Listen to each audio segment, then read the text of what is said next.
Hey there, sports history fan.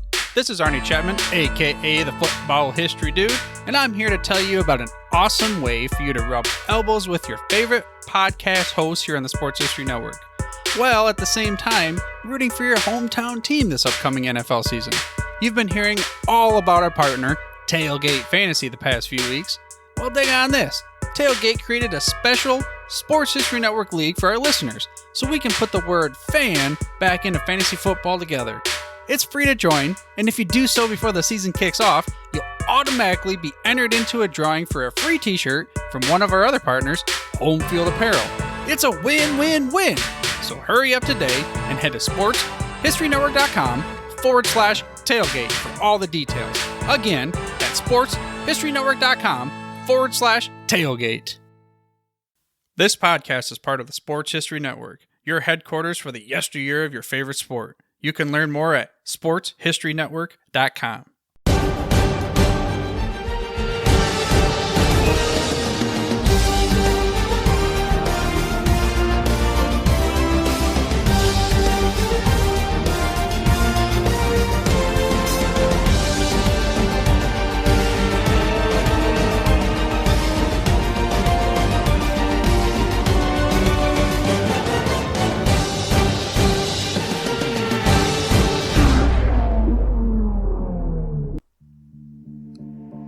Over the last few years, maybe going back a decade or so, a new catchphrase or cliche has been adopted not only in pro football but also in other sports. It's a phrase whose actual origin is in debate, but is totally a part of football lexicon. A phrase that was made famous by New England Patriots head coach Bill Belichick when he says simply, "Next man up." It was indeed next man up for the New York Jets in their season opening game against division rival Buffalo Bills on Monday Night Football a few weeks back. You see, you would know if you hadn't been living under a rock for the last 5 months. Heading into the year, Aaron Rodgers was going to be the new starting quarterback for the New York Jets. He left the land of cheeseheads and frozen tundra of Green Bay to go to Gotham and deliver the New York Jets that elusive Super Bowl title they have been searching for since Joe Namath and the famous guarantee. Yet, as luck would have it, or more specifically Jets luck, Rodgers' 2023 season lasted only 4 plays. I'll say that again. It lasted 4 plays. Now comes the backup, Zach Wilson, as he will attempt to pilot the Jets through the competitive AFC East. And in this case, not only will he be attempting to step into the big shoes of Aaron Rodgers, but also add his name to a stellar list of backup quarterbacks who shined when their opportunity came. Hello sports fans, greetings, salutations, and all that sort of stuff. I'm Dana Augusta, your host and sports history tour guide here on the Historically Speaking Sports Podcast, where we highlight what is going on in the world of sports, but we put a historical spin on it. In this episode, we'll look at the guys who came off the bench to play the most demanding position in sports and made it look easy. What are we talking about? Well, who are some of the best and most famous backup quarterbacks who came through where it all had seemed lost? Some became legends while replacing legends. Some became legendary themselves just by being ready at a moment's notice. Then there are some backups that came into a game and had unbelievable performances and disappeared just as quickly as they entered.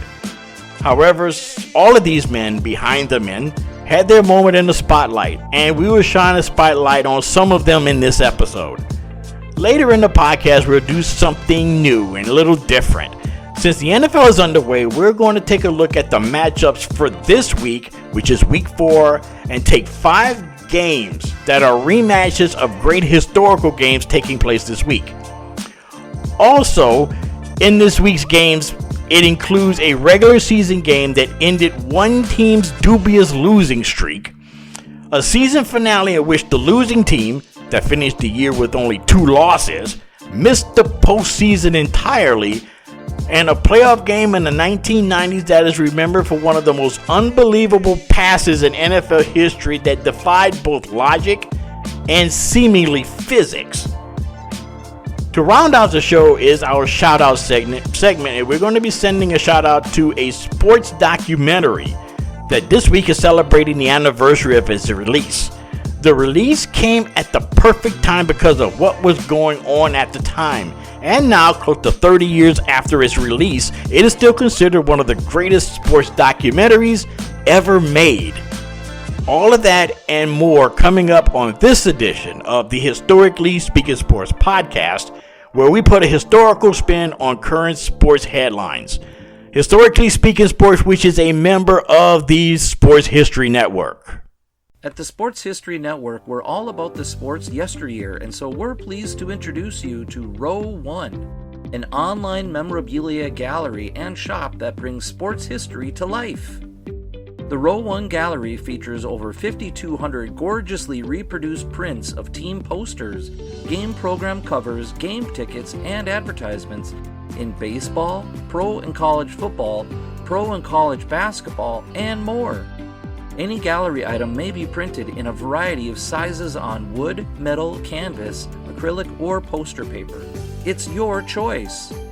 In the Row 1 shop, you can pick from thousands of unique items that feature retro and historical backgrounds dating back to 1876. We have everything from clothing to phone cases to mugs, even shower curtains. Go to sportshistorynetwork.com/row1 for access to the full Row 1 catalog. When you buy from the gallery today, you can instantly save 15% on your purchase. All you have to do is enter the code SHN15 and your discount will be applied. That's SHN15. That's it. Simple. Save 15% off all your prints in the Row 1 gallery. Just go to sportshistorynetwork.com/row1. And don't forget to check out all the podcasts on the Sports History Network. Soundtrack provided by Kevin MacLeod of filmmusic.io.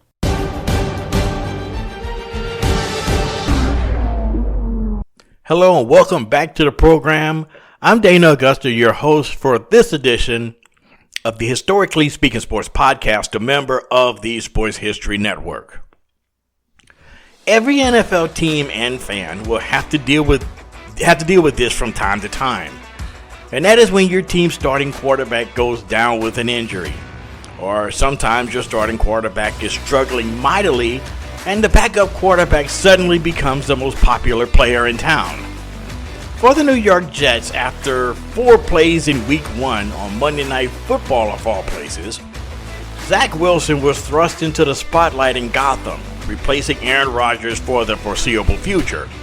And that got me thinking about who are some of the most famous backup quarterbacks ever to lace them up in the NFL. Some of those who came off the bench cold and came through in the clutch. Now, some made their name for one game and was like a meteor flying through the night sky, while others came through for most of the season and found success.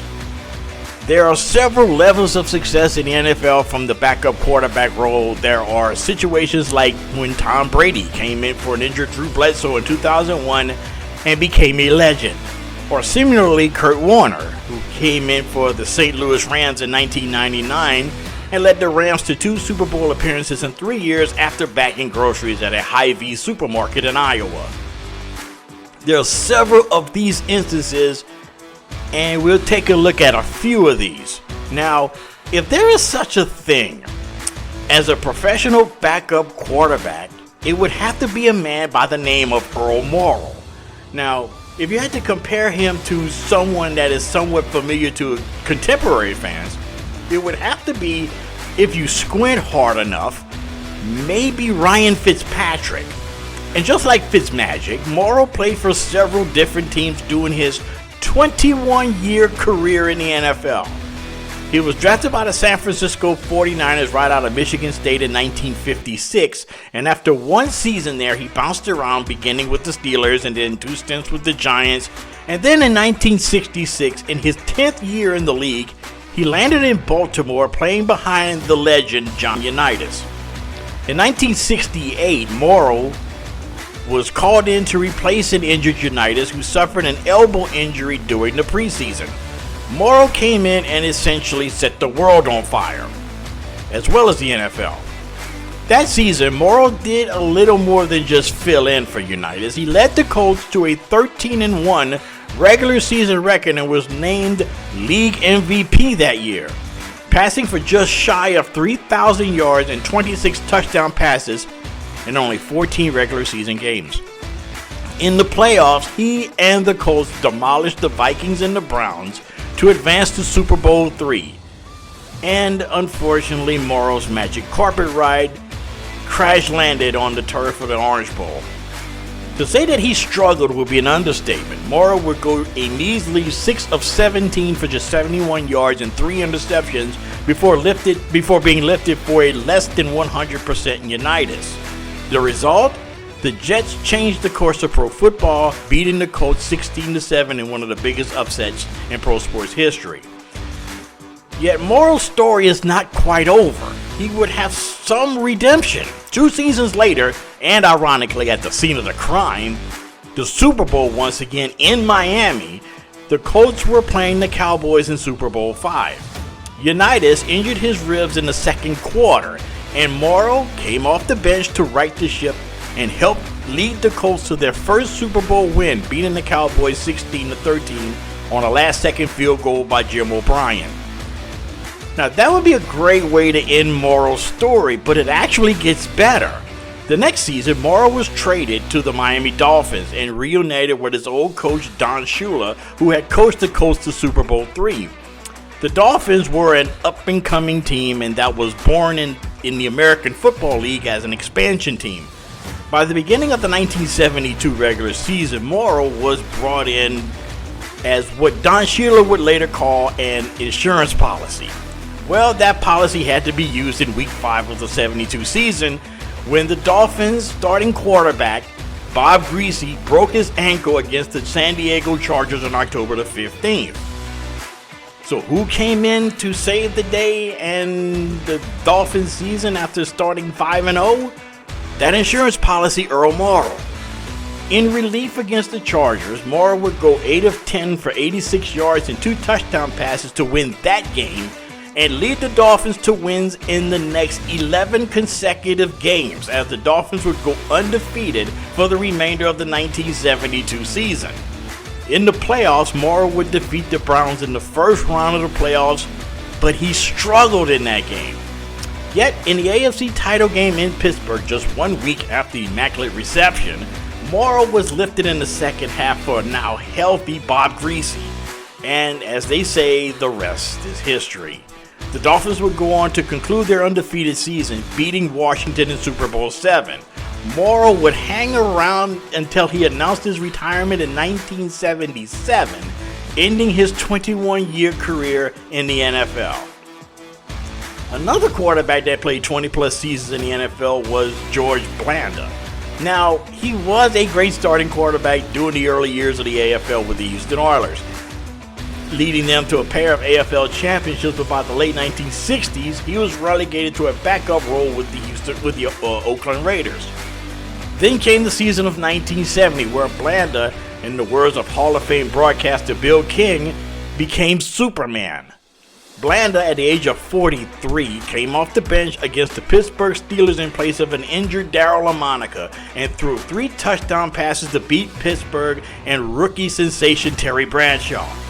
The next week, Blanda, as a kicker, gave the Raiders a tie against the defending Super Bowl champion Kansas City Chiefs. Then on November 8th, he came off the bench once again against the Cleveland Browns, the first time they had ever met, by the way, and threw a touchdown late to tie the game with 1:34 remaining. Then he drilled a 53-yard field goal with 3 seconds remaining to beat Cleveland.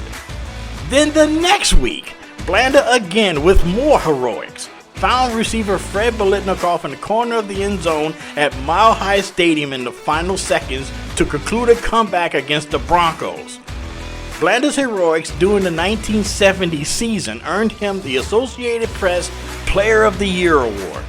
He was called upon one more time in the season of 1970 to spell an injured Darryl Lamonica. And this time, it would be in the AFC Championship game where the Raiders were facing the Colts in Baltimore and what historians would later call the duel in the dust. Blanda would come in after LaMonica was knocked out of the game by Colts defensive tackle Bubba Smith and kept the game close, going 17 of 32 for 217 yards and 2 touchdowns. However, it was Johnny Unitas and the Colts pulling away late in the fourth quarter, winning 27-17. Blanda and Morrow are two quarterbacks that came in clutch situations for various times during certain seasons. Then there are some that came through for one game and became cult heroes. For example, there was Frank Reich, who on January 3rd, 1993, replaced an injured Jim Kelly and led the Buffalo Bills to the biggest postseason comeback in NFL history, erasing a 35-3 deficit to the Houston Oilers to win 41-38. Another such player came through when the whole country was watching, and this took place on Thanksgiving Day 1974 in Dallas. The Cowboys were playing the Washington Redskins at Texas Stadium, and with the Cowboys trailing 16-3, Roger Staubach, aka Captain America, was knocked out of the game and was replaced by an unknown rookie named Clint Longley. Now with the Cowboys down by 13, Longley went to work, finding Billy Joe Dupree for a 35 touchdown early in the fourth. Dallas would regain the lead on a 1-yard Walt Garrison touchdown run. Washington would regain the lead, but then, with less than 2 minutes remaining, Longley uncorked a 50-yard bomb to receiver Drew Pearson for the go-ahead touchdown to edge Washington 24-23 in a game that every Thanksgiving is brought up and keeps the legend of Clint Longley alive. Another quarterback that became a legend for backup duty was a former starter that was demoted to backup but came in clutch in a game that his team would ultimately lose. The date was January 2nd, 1982, in a humid and sweltering Orange Bowl. It was the AFC Divisional Playoff game between the Miami Dolphins and the San Diego Chargers. The Dolphins were led by starting quarterback David Woodley, and his backup was quarterback Don Strock. At the time, the Dolphins coach Don Shula liked to alternate the two quarterbacks depending upon the situation, prompting the Miami media to nickname the quarterback carousel Woodstock. Strock had been with the Dolphins since 1973 after starting at Virginia Tech, and on that afternoon in 1982 in a divisional playoff game, the Chargers stormed out of the gate with a 24-0 advantage at the end of the first quarter. Meanwhile, the Dolphins, namely Woodley, struggled. In the second quarter, Woodley was placed by Strock, and like my grandfather used to say, all hell broke loose. Strock would lead the Dolphins back in the game that has become one of the greatest postseason games in NFL history. Not only did Strock erase a 24-point deficit thanks to pinpoint passing and one of the greatest hook and lateral plays in NFL history, the Dolphins actually took the lead in the fourth. That was until Chargers quarterback Dan Fouts would tie the game with less than a minute to play. Ultimately, the Dolphins would lose in overtime, 41-38, but it wasn't Strock's fault. Strock finished the game with 403 yards passing and 4 touchdowns in a game the Dolphins franchise has called the greatest in the history of the team. There are times that a quarterback was brought in to take the reins of a team that had legitimate Super Bowl aspirations, and amid their misfortune, kept the team going and led them to the Super Bowl. One such instance was in 1979, when the Los Angeles Rams starting quarterback Pat Hayden went down late in the season and was replaced by young Vince Ferragamo and led the Rams to Super Bowl 14. In that game, which I consider one of the best Super Bowls no one ever talks about, Ferragamo and the Rams had the Steelers on the ropes and led going into the fourth quarter. Several years ago, a similar thing happened up the coast in San Francisco when Jim Harbaugh had to replace Alex Smith with Colin Kaepernick, and he led the Niners to Super Bowl 47, where, when after the lights came back on, nearly led San Francisco to the biggest comeback in Super Bowl history and lost 34-31 to Baltimore. A few years later, another quarterback named Nick Foles came in and replaced injured Carson Wentz at quarterback of the Philadelphia Eagles and promptly led the Eagles, armed with the Philly Special, past the Patriots in Super Bowl 52, 41-33 in Minnesota. Yet one of the best backup to Super Bowl hero stories took place during the 1990 NFL season. That year, the 49ers were looking to become the first team to win 3 straight Super Bowls. In that season, the New York Giants matched them win for win. On December 3rd, 1990, both teams played in one of the most anticipated games of Monday Night Football history, as both teams entered the game at 10-1. The Niners would win that game in a 7-3 slugfest, but everyone knew these two teams wouldn't meet again in the playoffs, or at least so we thought. In Week 15, disaster struck for the Giants when starting quarterback Phil Simms injured his foot against the Bills. In to replace Phil Simms was Jeff Hostetler, who started the season as New York's third-string quarterback. Under Hostetler, the Giants would win their last 2 regular season games and go into the playoffs with a 13-3 record. In the divisional round, the Giants would knock off the Chicago Bears and would have their rematch with the 49ers at Candlestick with the Super Bowl on the line. Behind Hostetler, who had led the New York despite a knee injury, the Giants overcame the Niners and denied the three-peat, beating the Niners 15-13 thanks to a last-second Matt Barr field goal. In the Super Bowl, with the backdrop of Operation Desert Storm, the Giants, behind Hostetler, upset the Buffalo Bills 20-19, a game that saw Hostetler pass for 222 yards and gave the Giants their second Super Bowl title in 4 years. So you could see a backup quarterback come through in the clutch. And perhaps for Jets fans, Zach Wilson could very much do the very same thing. Right? Maybe?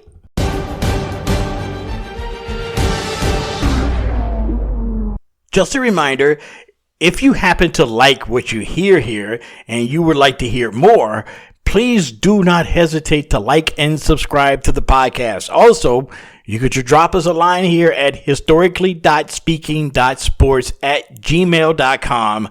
Also, you could follow us on Twitter or X, whichever you prefer, at historicallysp2. Coming up, we're going to do something a little bit different here on the podcast. We will revisit some of the greatest and most remarkable games in pro football history, but we will use the current Week 4 matchups as our guide, including 2 memorable postseason games, one on a cold, windy day at Shea Stadium that saw a very low-scoring contest between 2 AFL powers, and another between 2 former AFL teams that met for the first time in the playoffs in a high-scoring game at a stadium named for a sports writer that was located in a place called Mission Valley. Those games and much, much more coming up on this edition of the Historically Speaking Sports Podcast that gives you the best of sports from back in the day. This is once again the Historically Speaking Sports Podcast, a member of the Sports History Network. At the Sports History Network, we're all about the sports yesteryear, and so we're pleased to introduce you to Row 1, an online memorabilia gallery and shop that brings sports history to life. The Row 1 gallery features over 5,200 gorgeously reproduced prints of team posters, game program covers, game tickets, and advertisements in baseball, pro and college football, pro and college basketball, and more. Any gallery item may be printed in a variety of sizes on wood, metal, canvas, acrylic, or poster paper. It's your choice. In the Row 1 shop, you can pick from thousands of unique items that feature retro and historical backgrounds dating back to 1876. We have everything from clothing to phone cases to mugs, even shower curtains. Go to sportshistorynetwork.com/row1 for access to the full Row 1 catalog. When you buy from the gallery today, you can instantly save 15% on your purchase. All you have to do is enter the code SHN15 and your discount will be applied. That's SHN15. That's it. Simple. Save 15% off all your prints in the Row 1 gallery. Just go to sportshistorynetwork.com/row1. And don't forget to check out all the podcasts on the Sports History Network. Soundtrack provided by Kevin MacLeod of filmmusic.io.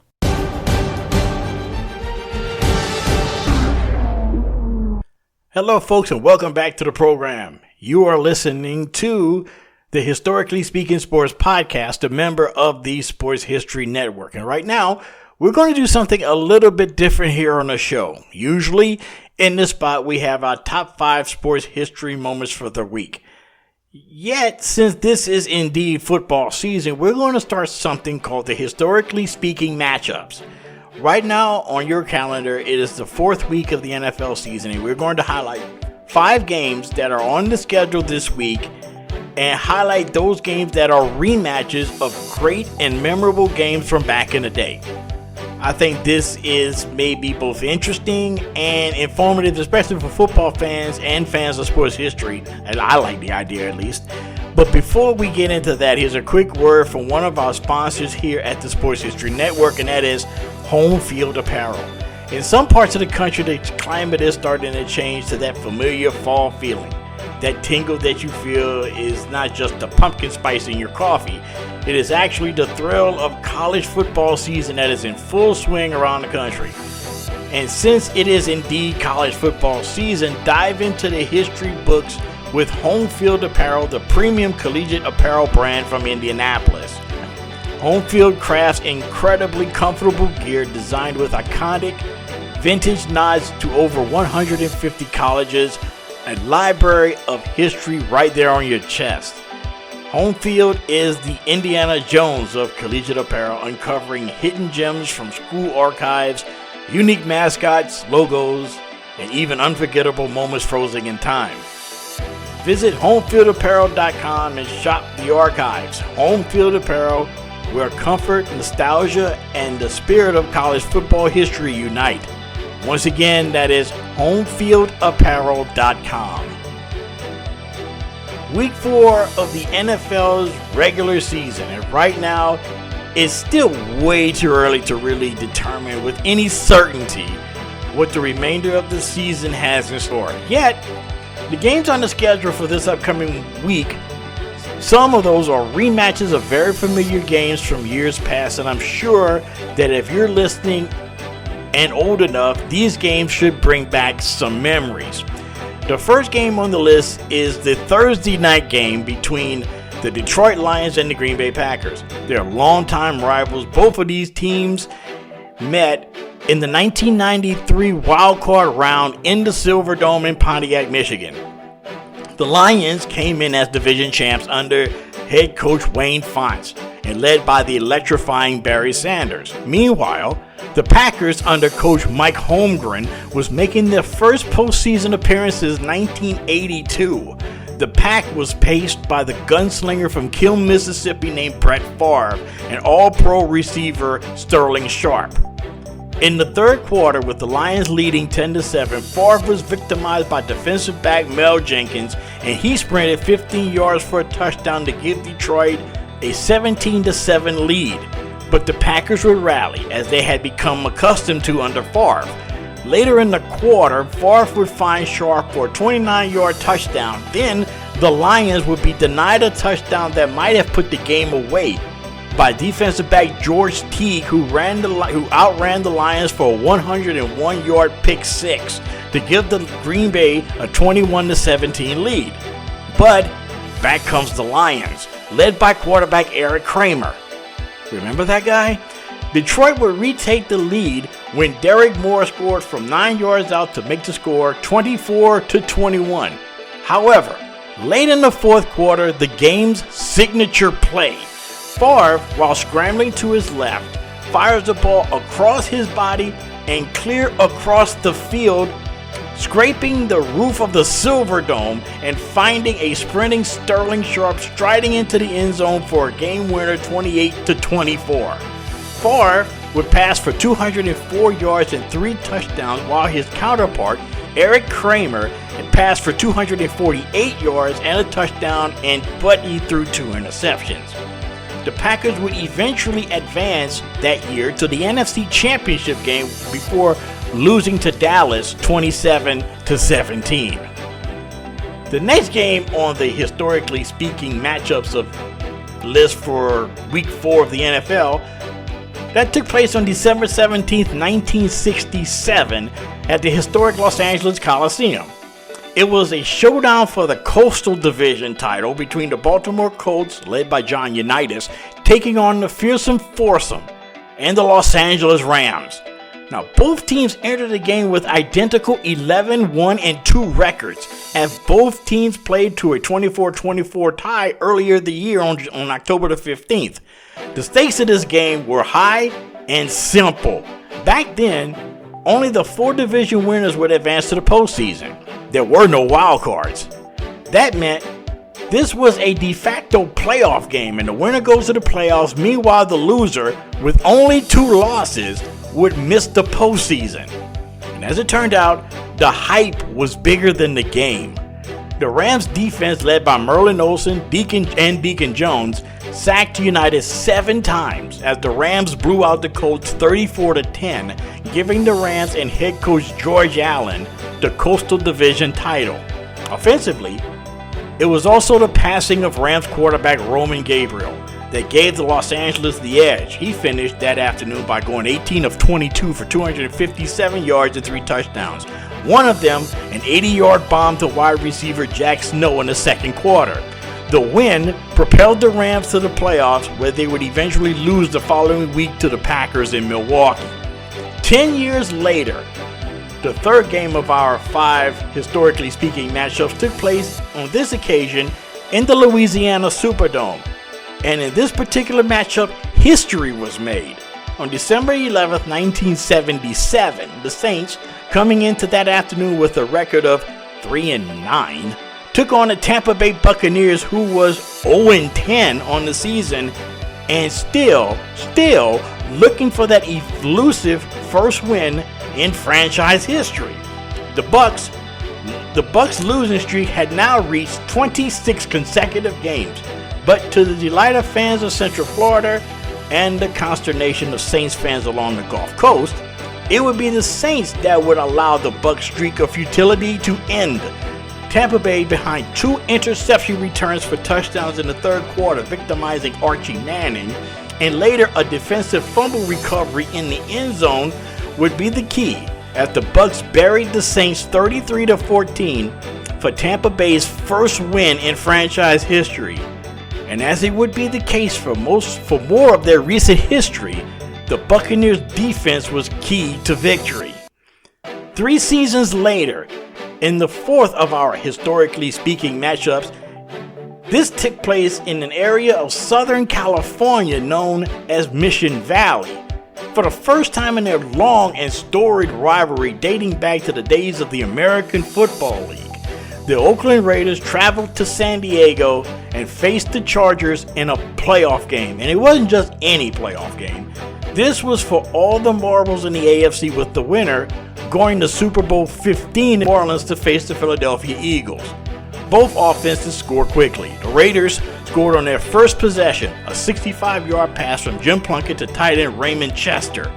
The Chargers responded with a big play themselves, a 48-yard touchdown pass from Dan Fouts to Charlie Joyner. However, for the remainder of the first half, it was all Raiders, who was looking to be just the second wild card to reach the Super Bowl as a wild card. Now, Oakland held a 28-14 lead at the half, but the Chargers would rally. And in the fourth quarter, they got to within a touchdown.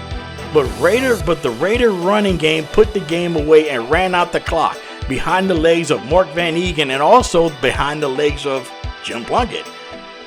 The Raiders ended up winning the game 34-27 and advancing the Super Bowl in New Orleans and ultimately beating the Eagles in Super Bowl 15. And finally, the fifth and final game of the historically speaking matchups for Week 4 took place 11 years earlier in 1969.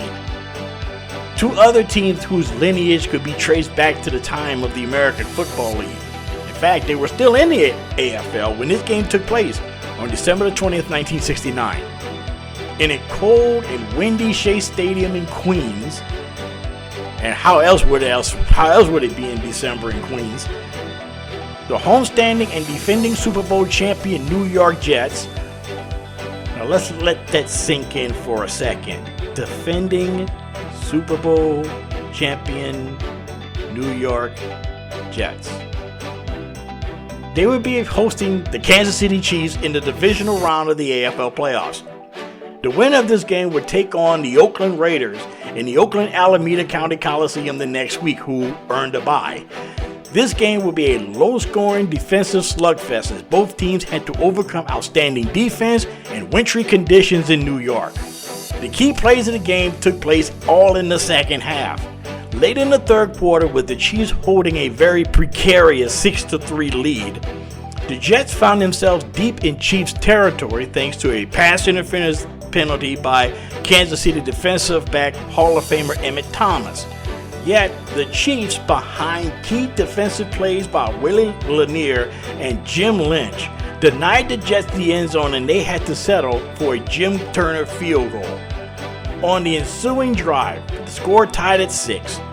The game's signature play, Kansas City quarterback Len Dawson connected on a 61-yard bomb to Otis Taylor to set up the game's only touchdown, a 19-yard pass from Dawson to Gloucester Richardson in the back of the end zone to give Kansas City ultimately the 13-6 win, denying the Jets back-to-back Super Bowls. Kansas City would actually eventually beat the Raiders and end the AFL by claiming the league's second consecutive Super Bowl, beating the Vikings 23-7 in Super Bowl IV in New Orleans.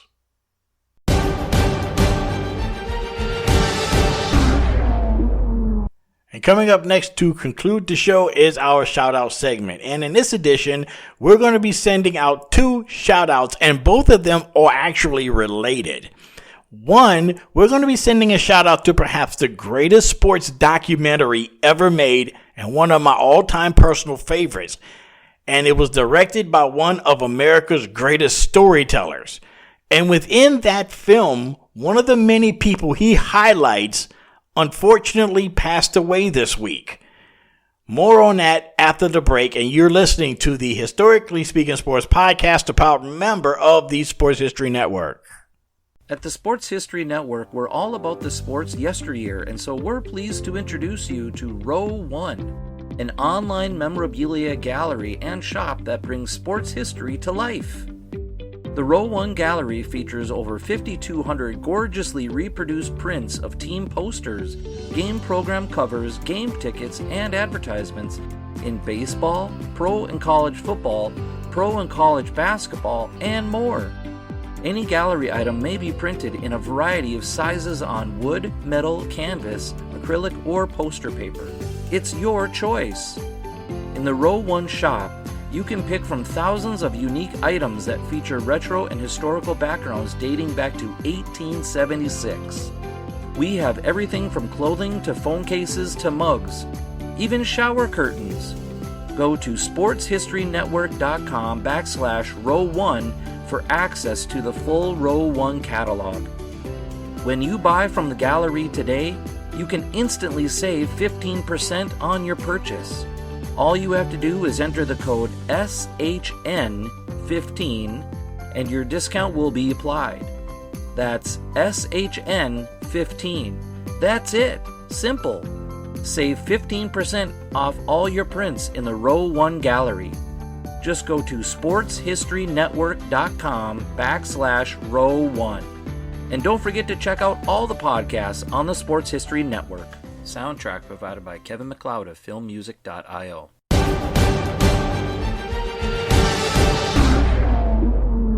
Hello and welcome back to the show. And right now, this is the final segment of the show, which is what I would like to call the shout out. And this is where we send a shout out to a particular athlete or event or some consequence or thing in sports history that happened. And also in this segment, I sometimes show how some of these sports historical moments impacted me as a person or how I saw them at the time. It was September the 18th, 1994. At the time, I was a student at Southern University, located in Baton Rouge, Louisiana, going through another fall semester, navigating, going to class, who the football team, the Southern Jaguars, were going to be playing that upcoming Saturday, and determining who was going to have the best after party that Saturday night. Well, as I was kind of halfway studying, to be honest, I wasn't really studying all the way, but halfway studying, kind of paying attention to what was on TV.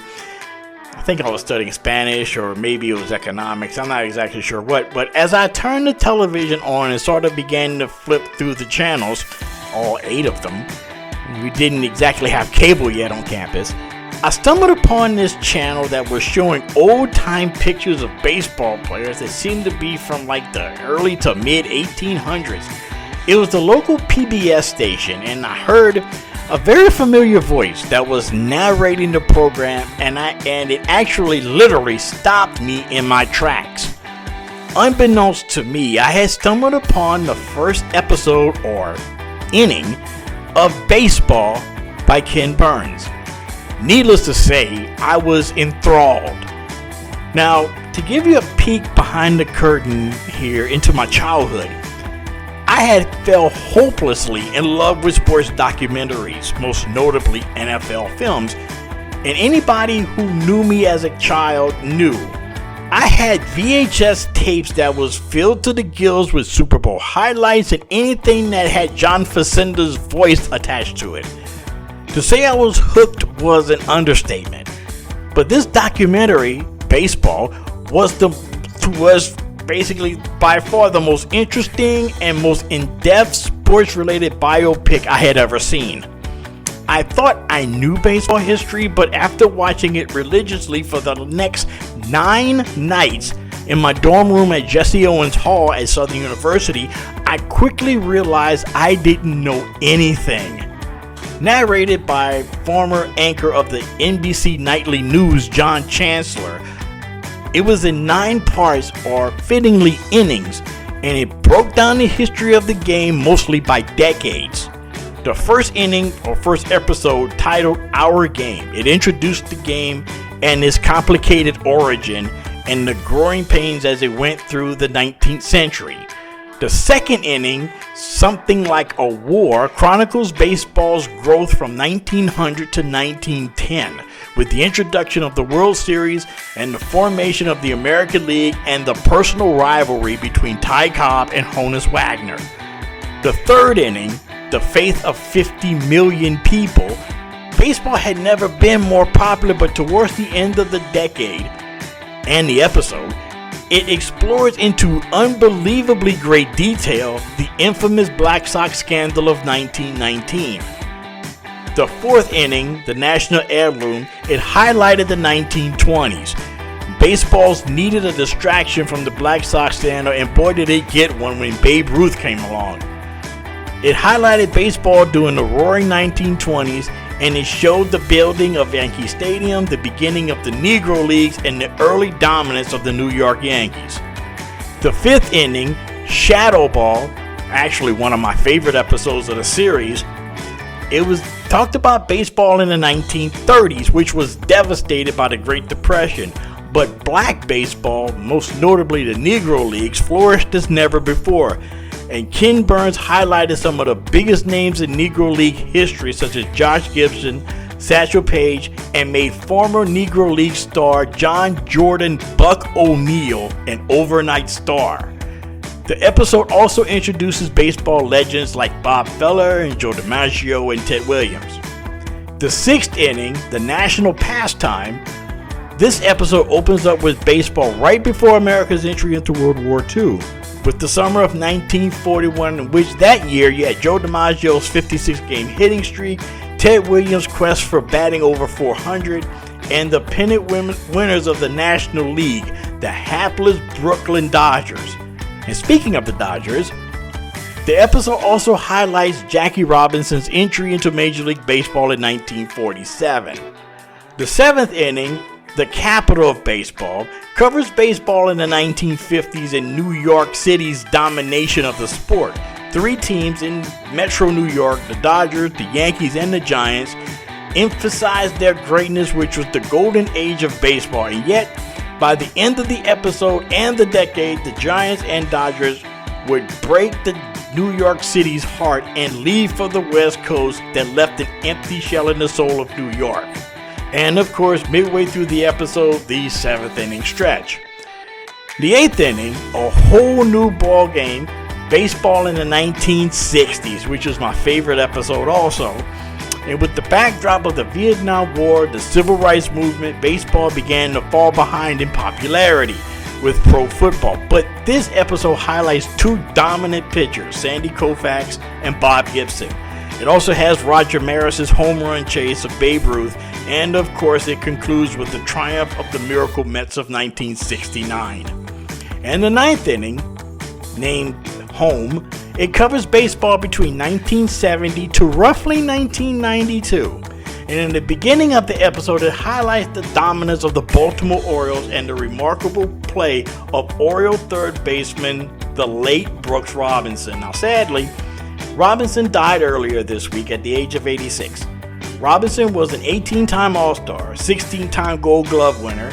He was also part of 2 World Championship teams in Baltimore, including winning Series MVP of the 1970 series when he defeated the Cincinnati Reds. Now, whenever you thought of Brooks Robinson, whenever he comes to mind, most people like myself remember the play that he made during that series, robbing Lee May of an extra base hit down the third baseline at Riverfront Stadium in Cincinnati and firing a perfect strike to first baseman Boog Powell to get Lee out by maybe a quarter of a step. Brooks Robinson holds a special place in my heart because he was the first legendary baseball player I ever read about as a kid. Also in that final episode was Roberto Clemente and his heroics against those very same Orioles of the following year, 1971, and his untimely death a year later after getting career hit number 3,000.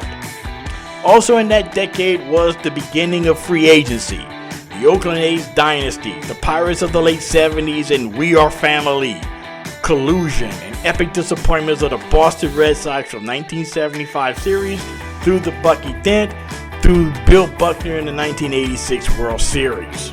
To me, this was the best sports documentary ever done and will always have a special place in my heart, alongside Brooks Robinson.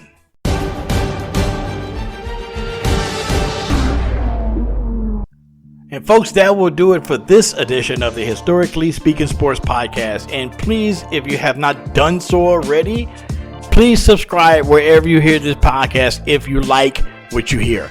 Also, if you want to drop us a line, you can also do that at historically.speaking.sports@gmail.com. Or you could check us out periodically on Twitter or X at historicallysp2. And remember, please don't keep this great podcast a secret. Tell your family, tell your friends, tell your neighbor. Hell, tell a passerby on the street if you think they like sports history. And this episode comes to you from the Bill King Memorial Studios in the sports wing of TM4 Enterprises, located in scenic suburban Atlanta in the shadow of Stone Mountain. And until next time, stay cool and stay blessed.